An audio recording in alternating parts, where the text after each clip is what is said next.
This is Matt with Book Brilliant. Thank you for checking out our first episode with the great singer, musician, performer, Josh Todd. Josh Todd is best known as the lead singer of the band Buckcherry. Buckcherry has sold millions of albums. They've had top 10 hits, and they have 9 studio albums, including their latest, which is called Hellbound, which you can get anywhere that you get music.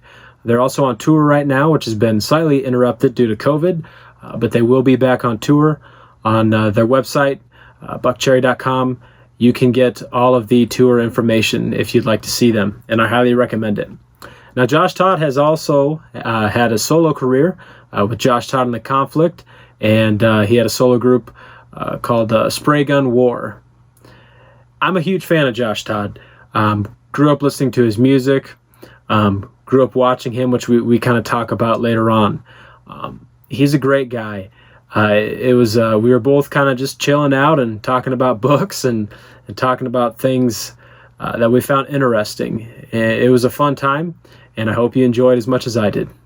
Josh, thank you for joining Book Brilliant today. How are you doing today?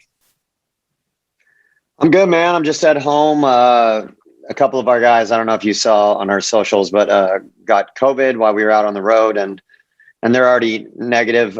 So just waiting to get back to the tour. We resume on the 29th of this month. So I'm at home right now and just kind of enjoying it. You know, it was unexpected, but I'm just glad everybody's okay and doing well, and we'll get back to it.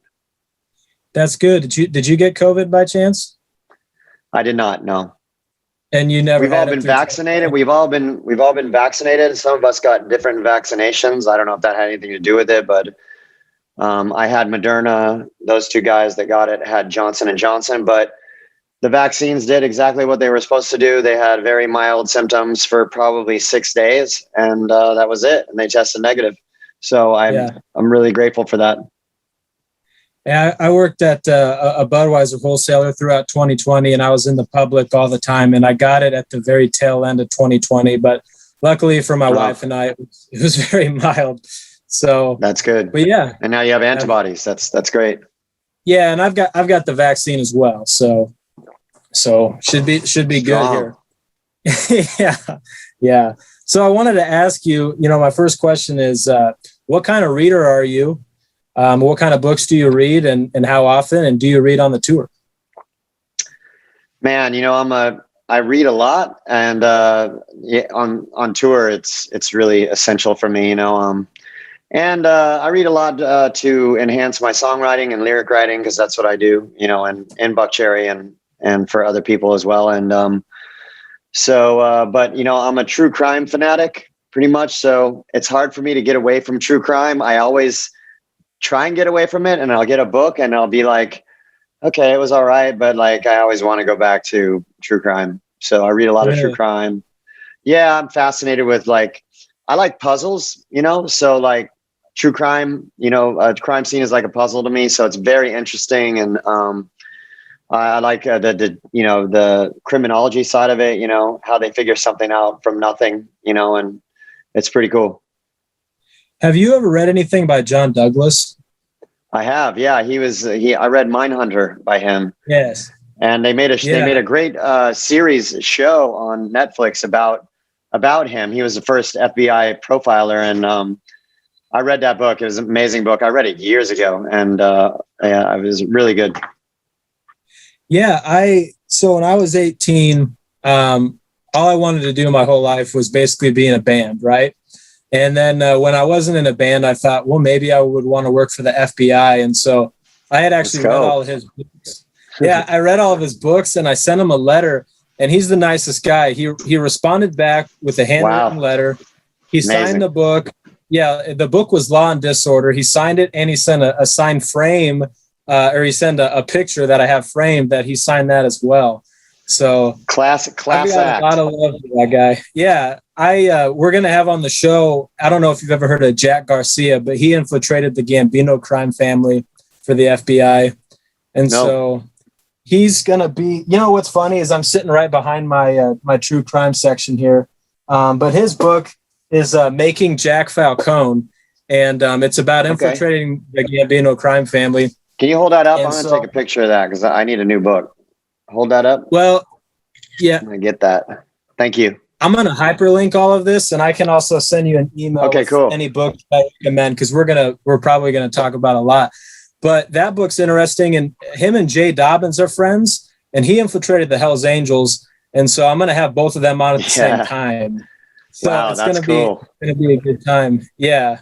So true crime, I didn't expect you to say that. Do you have any favorites in that category of true crime? On my first tour, I remember reading The Life and Crimes of Richard Ramirez, and because I grew up in Southern California, and I befriended the kid as a teenager, but when he was added his 2 cents into the crime. I don't know if you saw the Richard Ramirez documentary on Netflix, but I did.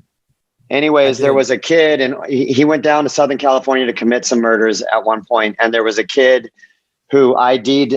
He saw the strange car in his neighborhood, and he gave the police the license plate number, and that's how they got the first fingerprint of him. He always wore gloves, and he took his glove off to adjust the mirror on this stolen car. It was a stolen vehicle. The guy that I knew, the kid, I befriended him when he was a teenager, but he was a kid at the time. He just saw a car that was kind of out of place in his neighborhood and intuitively just wrote down the license plate. And that was the beginning to the end of Richard Ramirez, of finally IDing this guy. And, it's just crazy because I befriended this kid in my school, and he was this kid. He was super cool. He had long hair, and he was like, all the girls liked him, and he was the first kid I knew that had a sport bike, a crotch rocket. And I thought he was so cool. Yeah. Anyways, I went to his house, and on his wall there was a plaque that said from the LAPD, "Thank you for the apprehension and capture of Richard Ramirez, the Night Stalker." And I was like, and it had his name on it, and I was like, dude, what is this? And then he told me the whole story, and I was like, wow, man, this is like crazy, And then I mean, it really scared us as kids during that time. I mean, it was really scary for all of people who lived in Orange County. I mean, everybody was so worried that he was going to come and break into, your home or whatever. And so that was something that I watched and I read The Life and Crimes of Richard Ramirez out on the road. It's out of print, but you can order it.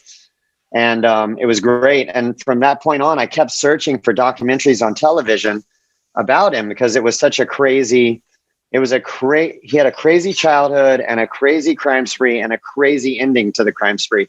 So I'm like, this is going to be like the best docu-series ever. When is it coming out? It's like, and it was like so long before it finally got somewhere like on Netflix. It just happened, Yeah. I mean, as far as getting a docu-series, because he's been dead a while, and so I really like that. I like this. I'm also fascinated with pandemics way before this one. This one's kind of burned me out on them now, but I read a book way back in the day called The Hot Zone. And I couldn't put that down. That was a great book. And like spiritual books, I like, The Four Agreements, Zen and the Art of Motorcycle Maintenance, stuff like that. And then, just a lot of true crime. Let's see if I can find any. I think that The Four Agreements right next to me. I've got like half the books you just referenced are like right next to me. So. Oh, wow. That's cool. We get along well. I also, I've been doing meditation for a while, and I study this guy, Dr. Joe Dispenza, and he's got a bunch of books out, but there was the first one I read was You Are the Placebo. Amazing book. If any of your viewers are struggling with any kind of ailments or challenges in their life, it's a really good book to read and to empower yourself through meditation. It's incredible. This guy's got an incredible story as well on top of it. And let's see. Stand by. I'm just looking through all my stuff. You're good. So much. You're good. You can carry on while. No. Have you by chance? So my mom actually lived in Chico during right when the Manson murders were going on. Right. Before, so I live in Nebraska, and she didn't move out here till she was in 7th grade. So sucks for her, I guess. But she was there when around the time of Altamont, which she didn't remember at all. And there's a good book, if you're familiar with the Altamont, the Rolling Stones incident. There's a I good didn't read book that. I read it. Helter Skelter, you know. Yeah. Yeah. Okay. Yeah. There you go. But she had lived she had lived there, and she told me growing up about how scared she was. And so when the movie Once Upon a Time in Hollywood came out, I was like, Mom, you have to watch this. And she loved it. And I think people who lived in California during that time period really connected with that movie. Have you seen that? I'm sure. I'm not sure if I've seen that. I read Helter Skelter, but I don't know if I can't say if I've seen it or not. I'm also a big Anne Rule fan. I've read all of her books. Yeah, and there's a really great book, one of her first books, The Stranger Beside Me, because she had actually befriended Ted Bundy before he was Ted Bundy as just a friend. She worked at this like suicide hotline, and he volunteered to work there, and she befriended him. She became his friend. So, you know, cut to after she figured out who he was once he got, you know, arrested and everything, she used to visit him. But that's a really crazy book, The Stranger Beside Me. The Stranger. His girlfriend just wrote a book, his ex-girlfriend or wife. I don't know what it's called. I heard about that. Yeah. You said you have or haven't heard? No, I've heard about that. And I don't know if you've seen the Ted Bundy like confessions tapes on Netflix. Yes. It is crazy, man. It gives you chills up your spine when you hear him talking, like whispering to that priest through the you know, the jail bars. I was like, oh my God, this is just so haunting. Have you ever heard of the book, The Last Victim? No. So this kid is a brilliant kid. It's a very sad story, but it's a true story about this kid in high school, decided he wanted to be in the behavioral science unit, kind of like I wanted to do. And he was thinking, you know, how the heck am I going to get into the FBI? So he's like, I'm going to become friends with a bunch of serial killers, and I am going to get in the FBI like that. I'm going to impress them. And so what he did was he would study all of these guys, and he became friends. He would become pen pals with Dahmer like right before Dahmer died, which it was rare that he would respond. But what this kid would do is he would figure out what their victim type was. And this is where it's kind of dark and disturbing. He would send these letters to subtly make it seem like he was the type of victim that they would have wanted.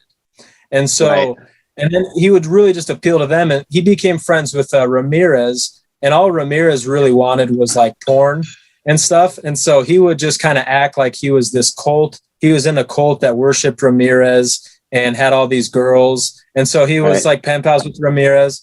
And the book, though, it got its name because he got really close with John Wayne Gacy. And John Wayne Gacy actually paid to have a phone added into this kid's room to call him all the time. And he actually went and visited Gacy. And it's a very, how the whole thing, when it gets to that point in the book, it gets pretty disturbing. And the sad news about this kid, though, is that he killed himself on June 6, 2006. And so the people that knew him said that the Gacy incident and just being around that darkness just truly affected him. And I don't know if that's directly related or not, but that's why the book's called The Last Victim. It's an interesting read, but like I said, it is sad. I mean, it's definitely a sad read. That's interesting because there's a similar situation to, I guess there's this like well-known like comedian / actor that was married to this woman, and she became obsessed with that. They call him the original Night Stalker. They just arrested him. The guy, I forget his name, but that was Patton Oswalt's wife. So Patton, do you know Oswald. This? She eventually got so obsessed with the case, then she died, right? Yeah. So I don't know if it was directly correlated. I think she had overdosed on some pain pills on accident. Yeah, you're right. Now she was working really hard on that case, but that book is disturbing. It was disturbing. A hard one. Have you read it? I've read it. It's so disturbing. Yeah. It's hard that when you're married and stuff and you read that book, it will literally change your life. Like now when I close my curtains, you know, they talked about how we would window peek. And so I close my curtains now. So that way, if somebody were to ever try to look through the window, they would only be able to see a wall. And so like my friend great. had called me once when he was on vacation, and he was like, "Hey, I need you to go in my house and grab something." And I walk in his house and all of his windows are open, and I'm like, and I go and I'm like, "What are you doing?" You know, because people, you don't realize it until, but you can peek into a window and you can see a lot. And so that was one takeaway I got from the book. But yeah, that's a hard one to finish.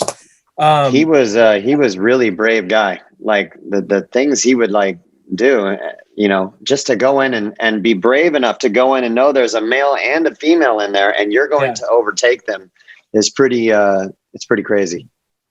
It really is. And that's kind of why it bothers, because, you know, when you hear about Ted Bundy or you hear about Dahmer and you hear about maybe people that kill prostitutes, you're kind of thinking like, well, I'm not in those situations. I'm not a prostitute. I don't have to worry. But hell, when a guy's breaking into your house and you're married, I mean, that could happen to, you know, anybody theoretically. And so I think that's why that stuff is more chilling. And I think it's more chilling to men, especially because that's one that, you know, it's like you just don't ever really, I don't think guys really worry about being victims of serial killers. Yeah. You know? Yeah. But it's a crazy story. So out of, you know, I just listened to all your songs from Slamhound to Buckcherry to, you know, your solo stuff. And it was, and I got questions on a couple of those, but you know, you had written the song about the book, A Child Called It. And I read that when I was younger. And that's a really disturbing book. Is there, and it's just sad. Are there any other songs that are actually based off of books that maybe people wouldn't realize or pick up on the first take? I'd have to think. We have a song called Broken Glass that was about the art of war. And okay. Yeah, I wrote that about that. And I got to think. We just dropped a song called Gun on our new record Hellbound, and that's about Bonnie and Clyde. My daughter was doing a Bonnie and Clyde play at the time, and I just became obsessed with the story. I thought it was just crazy and cool, and so I wrote that song about that. And A Child Called It, I got that from my oldest daughter. We were on vacation, and she was like finishing this book, and I'm looking on the front, I'm looking at the cover, and I go, "What are you reading?" And then she told me, she's like, "It's so hard to get through this book." And she was telling me about it. And I go, "I want to read it when you're done," you know? And then I became obsessed. And there's 3 of them. I read 2, Child Called It and the next one. And then it became a little too much for me. When we wrote Rescue Me and A Child Called It, those 2 songs came from that book. You know, I have actually only read 2 out of the 3 as well. I think that by the time you finish the second one, man, it's just hard to get. It's hard to roll into the third one. It's very sad. I had enough at that point. I was like, okay, that's all I can take. Yeah, that's a hard one. The Art of War. I just read that for the first time last year. You know, heard a lot of people referencing it, and finally sat down and chipped away at it. Have you ever read like The Prince by Machiavelli? No. That's one that people kind of put that next to Art of War.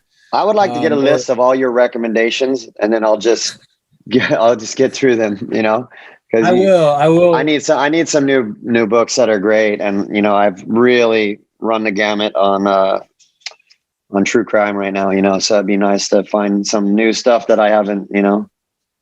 Yeah, I'll send you. I'll grab your email and I'll email a bunch to you. There's another band that I just interviewed the singer, and I'm like, man, I've got like 5 books I'll give you. I don't know if on tour, if it's a pain to read. He's like, no, bring them to the show. So your guys' show in Lincoln or in Omaha just got postponed. I don't know if you know when that'll be back around, but I'll have to drop by and give you a couple hand-selected recommendations. Or just give me the titles too, because I don't like taking like physical books with me. I do Kindle because it's just easier as a traveler. You know, I'll just go buy them, you know, digitally. It's cheaper that way too. I'm going to have to start getting into the Kindle more, because as you can see, I got a whole room of books behind me, which my wife's not as big of a fan of. So. She's like, all right, we gotta move through this phase. You know? Yeah, we're looking for a house, and as we're looking at houses, I have to find a room specifically for our books. I mean, every house we go to, it's like, in this room could be your book room. Right. But I mean, that's your passion, and that's like a whole different thing, Yeah. I wanted to, since I mentioned Slamhound, when I was listening to that album, I thought of something kind of funny, and there's a reason why I'm asking you this. When you were just starting out, was there anybody that people said like, "Oh, you remind me of this guy"?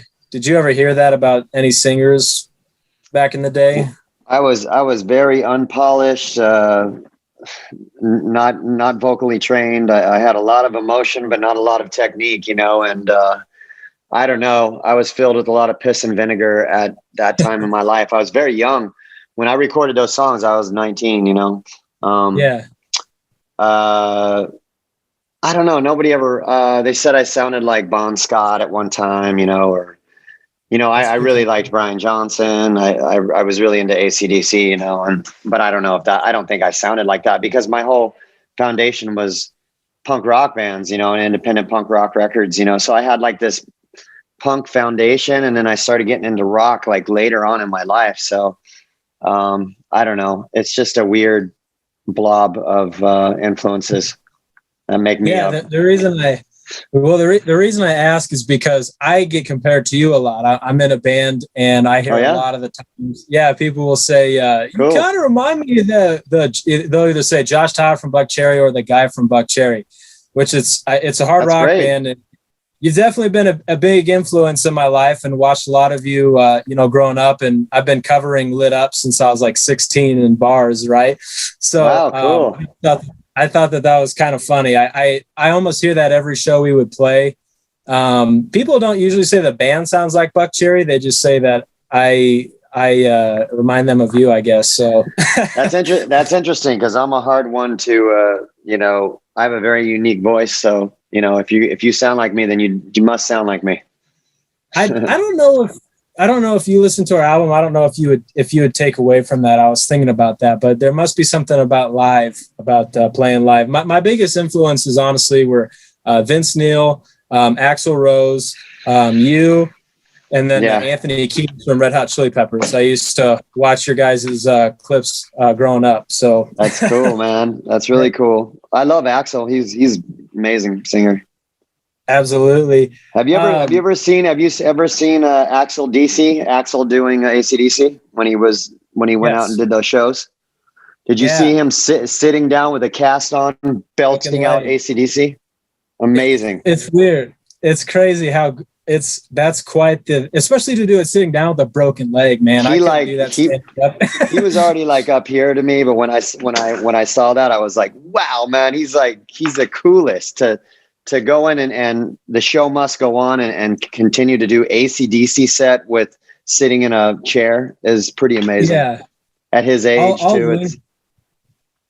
I'll link that, but I'm also going to link the interview you did where you told the story about how Axl Rose gave you guys iPads. Amazing. That's a cool story. Really amazing. Yeah. That's a cool story about him. There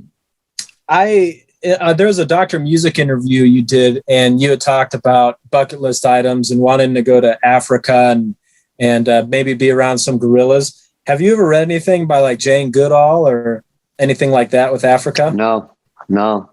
I just, my wife and I, we really like wildlife shows, like we'll like Planet Earth and stuff like that. We'll just be glued for like hours, and just fascinated with the animal kingdom and how it all works together. And, Africa is just so incredible. It's just, they just basically have everything there, right? Every extreme of life is there, and so I would like to go see that at some point, even though it's like a beating to get there and you got to take all kinds of vaccinations. And it's like at some point when I got enough time away from traveling, like my music career has got to be over for a little bit, then I'll go because right now, the only way I'm getting on a plane is if I know I'm going to get a paycheck at the end of it, because I've traveled for 23 years extensively, so I'm tired. Like a vacation for me is just being home, So, wow. so at some point when I get done with this, I'm definitely going to do that. That's quite the thing to say, though. A vacation for you is just being at home. That puts that into perspective. What a grind it is. My understanding from people who have toured seriously is it's not like you're just sitting. When you go into a city, you're not visiting all the tourist sites and the museums and hanging out all day, and then you go play your. It's nothing like that at all. So, it's nothing like that. It's a lot of solitude. It's a lot of empty dressing rooms and hotel rooms, and it's nothing like that. I mean, some of our band guys, they're very adventurous. They like to go and do like sightseeing stuff on their days off. But me, being a singer, my whole thing is so physical that when I have a day off, I don't want to do anything. I don't want to talk to anybody. I don't want to go anywhere.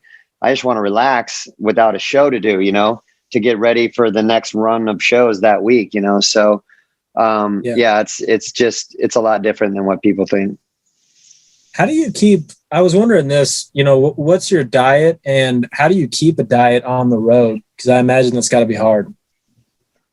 Yeah, it takes a lot of discipline, especially the older you get. I'm 50 now. And so, I have to work harder to do the same things that I did when I was in my 20s and 30s, So, that being said, I don't want to bore you with all this stuff, but I'll try to, I drink room temperature water. I don't drink a lot of carbonated drinks. I don't drink anything cold. I stay away from like tomato based products. Anything that'll give you acid reflux is no good for a singer, and then I don't eat for a few hours before I go to bed. Like I literally eat dinner and then wait like 2 hours. And then I do a show and then, maybe I'm up for a couple hours before I go to bed and I eat no food at that point. Just hydrate with, liquids. Maybe I'll have a banana or something, but that's about it, man. It's really boring being a singer because you got to take care of yourself because you can't just go to the store and buy new strings and put them on your guitar and you'll be in tune and ready to go, Yeah. No, well, they probably think we have the easy job, but yeah, I was really fascinated when I'd heard you say that you don't drink water on stage, because how I typically approach a show is chug water on stage and blow my voice out every show. So, I mean, that sounds like you have and what temperature is that water you're chugging? Oh, geez, I buy it's by the time I'm playing the show, it's probably room temperature, but I start out cold. Yeah. So yeah, it's just not good. Do you doing vocal warm-ups? I don't do it. No, I don't. I'm just hopping right into it. So that'll really contribute to vocal fatigue. So you got to do vocal warm-ups. And what my teacher tells me, Mark Baxter, the great Mark Baxter, is there's vocalizing and there's singing, So you go from your speaking voice to you have to get to your singing voice. And there's like this gap, right, between your singing voice and your speaking voice. And you got to bridge that gap with vocal warm-ups. So that's how you get you start stretching out your folds, getting them ready so that by the time you put them at maximum capacity, you don't like damage your vocal folds because it's just like the same thing. You're not going to not stretch your muscles and then go in and pick up 400 pounds and just start going like that and think that you're not going to be sore and your muscles aren't going to be ripped and you're not going to be able to do that for 5 days, So what you're doing is you're putting all this trauma on your vocal folds without even stretching them, and so you're wondering why you're blowing your voice out. That's what's contributing to it. And I do vocal warm downs as well. So I vocal warm up, then I sing, then I vocal warm down, and then I'm back to my speaking voice. So there's this whole thing that I do. And then when I'm not singing on days off, I still vocalize. I still do scales, not a lot, like maybe I'll do 20 minutes, but I still get my voice nice and limber on the days off. Yeah, I was watching, there's like an hour-long video of you talking to a group of people and giving them lessons, and I was listening to it, and I was like, I'm doing everything wrong. I just thought that, you just power through it, and I mean, I was the same way, though. I learned all this from doing it all wrong, Yeah. Well, I appreciate you giving me those tips. Because I'm gonna have to do it, because that's part of, it sucks to be done at 1 a.m. and then you can't hardly talk and your voice is But you know raspy.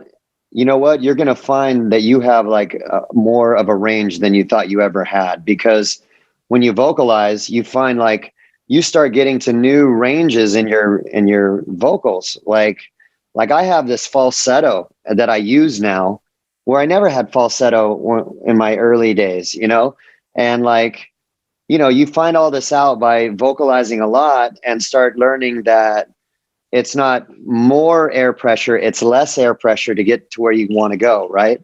So, all those being said, just start studying it like you would a guitar or a piano. You got to study the voice, or you're not going to learn, like my whole thing is like, what new range could I get in on this record? What new part of my voice can I incorporate into my melodies to like elevate my game, to, like to transition from where I can see the growth. And I can totally see the growth from record 1, when I had no vocal coach, to my 9th record, Hellbound, now. It's tremendous. Yeah. And so just remain teachable all the time. And the great thing about the time that we live in is it's the time of ambition, right? So all you have to have is ambition, and you can go on YouTube and you can learn anything that you want as long as you have ambition. You can put in an hour a day for 2 years and you can master something without even spending a dime. I'm doing it right now. I do it with all kinds of stuff. I learn all kinds of stuff outside of music because it's stimulating for me. Like right now, I'm like obsessed with bass fishing, right? So I am learning all about bass fishing. I'm going bass fishing with my son after I get off this call with you. I'm like studying how guys are using lures and crankbait and topwater lures, and when you use them, and colors and times, and I'm going nuts with it, and it's so fun. And I'm just YouTubing all this stuff, and it's amazing, right? And then I did it with all kinds of stuff on YouTube, and that's like the most exciting part about what's going on these days, Yeah, that's absolutely true. The bass fishing thing, that's really interesting. There's a good book about fishing, and I can't think of the name, but there's a movie made about it with Brad Pitt. Does that ring a bell of any? Man, what's that movie called? That's Zach, cool. Zach, could you look that up for me? Look up like movie with Brad Pitt, fly fishing, and then drop me a message. Oh, fly fishing. Yeah, that's more like trout and salmon, right? Yeah. But it's a great book about fishing regardless. That's cool. No, that's cool. I was going to say too, in preparation of this, I heard you say that you love big cats. And so I grabbed a chunk of, I got a whole chunk of books about tigers that are absolutely fascinating. Let's go. And so, some of them are just, they're crazy stories. If you've ever seen like the movie The Ghost in the Darkness, have you seen that with Val Kilmer? That's about lions, but no, it's the true story about these lions that were killing these railroad workers, like systematically. He killed hundreds of people, and it's about these hunters that went out to kill them. And the hunters, and as corny as it sounds, the hunters started to feel like they were being hunted themselves. And there's a couple similar stories of that with tigers. And the books are fascinating, just about the lives of tigers and everything. So I know you're a big animal guy. So I'm going to add this is our newest animal. And we named him Lion. His name's Lion because he's got the lion colors, and then if you can't see him right now, but he's got one blue eye and one brown eye, just like David Bowie. And we love him. He's been such a great addition to the family. Really enjoying this guy. Do you not mind the puppy training phase? No, because my wife is really good with that. I mean, when I met my wife, she had 3 boxers, and they were so well trained. And she's really good with dogs. So she taught us a lot during that. And then transitioning to this one, I mean, it's a little challenging at the beginning because they're just chewing on everything, and then you got to potty train them and stuff. But he's really good. He's really smart, and we're just staying on top of it. My son, my daughter, and my wife and I, we're running shifts and keeping them on track. Right? Yeah. Right, baby boy. Yes, it looks like you're doing good. I don't have any puppies anymore. The last puppy I trained was our all black German Shepherd, and Nice. all black German Shepherds are awesome. But man, you have to be vigilant and on guard with them. Right. I know that you're a huge a boxing fan. So this past Sunday, I watched the movie Salt and Sea, and then I watched a documentary called Location, which is I don't know if you've ever heard of it, but it's about McGregor versus Khabib. And it's on YouTube, and it's a fascinating documentary just showing some of the behind the scenes with that. I don't know. McGregor, the UFC fighter? Yeah. Do you follow UFC like you do boxing, or? I'm not as, I don't know as much about it. I mean, I've been a boxing fan for a long time, and I do a boxing workout, and, but I like the UFC. I just don't know a whole lot about the guys, I know who McGregor is, of course, and I've seen some of his fights. Who doesn't know who he is? But I just love what the preparation before and the mind, not only the body that they have to prepare, but it's a big mind game as well, and he's really good at the mind game, like Muhammad Ali was and Floyd Mayweather was, and there's not a lot of guys that can put the whole package together, because that's a huge part of it. Yeah, absolutely. I was going to ask if you were ever a fan of Tommy Morrison at all back in the 90s. When he was fighting. Amazing. It's such a shame that he, what happened to him, but he was a powerhouse, man. That guy was a wrecking machine. Yeah. He lived in Norfolk, Nebraska for a long time before he had passed, and he passed in Omaha actually. Cause I knew people who worked with him at like the YMCA, cause he worked at like a YMCA in Nebraska for a while, which was kind of crazy. And that's a sad story. And I don't know if you've heard, but like I think it's his wife or his girlfriend or filing a lawsuit against the athletic commission because she was saying that he never actually had AIDS. She said that was false. And basically that his whole life went down the tube because he had like a false positive on an AIDS test somehow. But this is all like relatively. I don't think so. I mean, if they tested him again and he was negative, I'm sure that he would have been fine and fought. I don't know. I don't know. That's all. I don't know the facts, and I don't know either. But common sense tells me that the boxing commission probably tested him several times and it was the same outcome. Well, you would think a guy would be tested a lot. And like I said, I don't know all the details of the case. And I'm not saying that I necessarily believe that, but it's interesting that that's a claim that's I'd be happy. I have an open mind about it, like what their evidence is. Have you ever read Mike Tyson's book by chance? No. His book. I read Kevin Hart's book. I don't read a lot of. I remember I read the guy in Jackass, Steve-O. I read his book. I like that. I actually like the book. I read Kevin Hart's book. I read George Carlin's book, but no, I haven't read Mike Tyson. Tyson's is interesting. I mean, Tyson's is he goes into all of it, man, and it's actually a good book worth your time. It's a big. I bet it is. He's a very honest guy, and I bet that would be a great book. Yeah, he doesn't sugarcoat anything, and he tells it like it is, and I like that about him. Yeah, I was at a Goodwill a few years ago, and I had found a Sugar Ray Leonard book, and it was signed by him.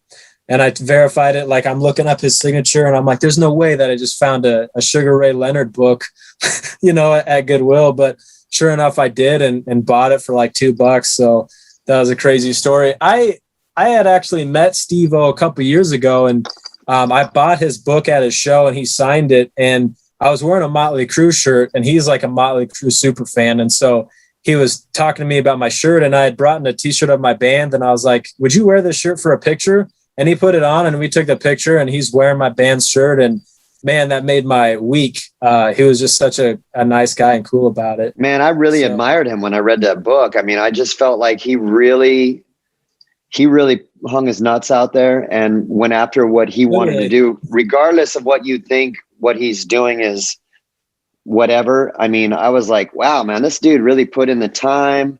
He really was passionate about what he was doing. When he, at one point, when he went to the clown thing on the tour, on the boat, did you hear about, he was doing, he went to like clown college on some boat or something, or I don't know what it was, but I was like, man, this dude is like, but to know that he wound up, he had these really bizarre skills that he was acquiring, and that he eventually found this perfect situation to showcase these bizarre skills and make a living at it and become a superstar doing what he was doing.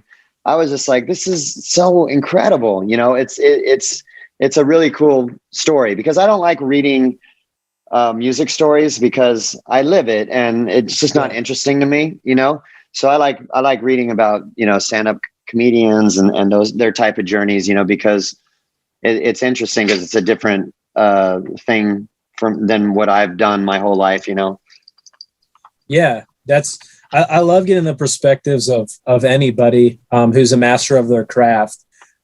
Speaking of mastery, there's a book called Mastery by Robert Greene, which is good. And you might find that super interesting as well. But Steve-O's book is great. And man, the stories of him, like with his teeth all knocked out, is so reading that story though, where his teeth get all knocked out, was just like, oh, I was like groaning while reading it. Like that sounded so painful. I like the story where he is like, I'm going to drink tap water in every place that I go to prove that the tap water. I was like, he's so crazy, man. Basically nothing happened to him. I think something happened in one place and it wasn't like that big of a deal as far as like something he got from the tap water. But I was like, man, this guy is crazy. It's a fun read for sure. Yeah. Those guys, if you listen to them talk, they said that when Jackass was on tour, they said it was like the stories of Led Zeppelin was like what they were living out. I mean, he said like they were smuggling crazy amounts of drugs, so many crazy stories. So some of them they probably don't even remember. But have you ever thought about writing a memoir or doing an autobiography? People ask me that a lot. I don't know. I write all the lyrics and melodies in this band, and it's pretty much my life is in there. Through the whole journey, coming on 23 years. So to write a book, I don't know, I would have to craft it in a way to where it would be interesting to me, not just like road stories and stuff like that. But maybe someday. That wouldn't be. Listen, I gotta jump off soon, because I gotta not only go to the restroom, I have to go get my son at camp. Okay. Well, but, I'll ask you just one last question then real fast. So the Josh Todd of Slamhound and the Josh Todd today, what do you think is one of the biggest lessons you've learned? What's the biggest difference between you today at 50 and Josh Todd at 19 years old? Wow. Remain teachable, patience, and that life is a journey and not a destination. Don't get caught up in the little stuff. Just stay focused on your outcome and put your best foot forward and prepare yourself for whatever you're doing. Make sure you're prepared, wholeheartedly, like whatever you're going to do as far as songwriting, singing, performing. I'm a businessman as well. I've been, this is a business, and I've had to become, a businessman as well. And that was a learning curve. And now I'm doing a pretty good job at it. But, that was all stuff that I had to really focus on. Absolutely. Well, I highly recommend everybody checks out your latest album, your 9th album, Hellbound. It's a great, great album. Gun's one of my favorite songs. As I'm listening to the whole thing, it's like, oh, this is my favorite. No, actually, this might be my new favorite song on the album. So it's a really great record. Thank you for joining us, Josh. Again, thank you for listening today. It was a blast talking to Josh. I appreciate it. Check out his album, Hellbound. It is great. Gun is a great song, which he talked about with the Bonnie and Clyde thing. But man, it was a lot of fun. Who would have knew that, he's big into bass fishing right now. I love that. And I really enjoyed, and he was kind of giving me some tips with singing. That was crazy. or when he was asking me to send him book recommendations, right? All that stuff was awesome and fun for me. But go check out Buckcherry and all their social media. Go check out the new album. Check out the tour. He's getting better and better. So, hats off to him. If you like what you heard so far in this very first episode, there's a couple different ways that you can help us out. You hear it on every podcast that you listen to rate and review us on iTunes and wherever else you listen to podcasts, because that truly does help. Obviously, financially is another way that you could help, right? That helps with equipment costs, and it helps me with my research costs. When I interview somebody, I don't just read their Wikipedia page, right? I listen to all of their music. If it's a musician, I'll watch their films, I'll read their books, whatever it is. I truly invest in the research when I go to interview somebody. And so if any donations that you could make on our website help with that. And it also helps with us to get better equipment, better cameras, better microphones, the drill. Now, another easy way, if you don't want to give financially, you don't have to, but a great way that you could really help us is on our social media. Our Twitter could use some love. It's never really been something that I focused on, but I could use more followers with @BeBookBrilliant. Our Facebook is just Book Brilliant. Instagram, Book Brilliant. Followers is a way that a lot of people keep score, whether they're somebody deciding if they want to follow you, or if it's an agent who, if they get a request from us, they'll go look us up on social media. It's not a fair way to verify people, but in some ways it kind of is. But follow us on our social medias. And again, follow Buckcherry on all social medias as well. Thank you for listening. This was great. And I really appreciate Josh, Todd, and the Buckcherry team for making this happen. Thanks again.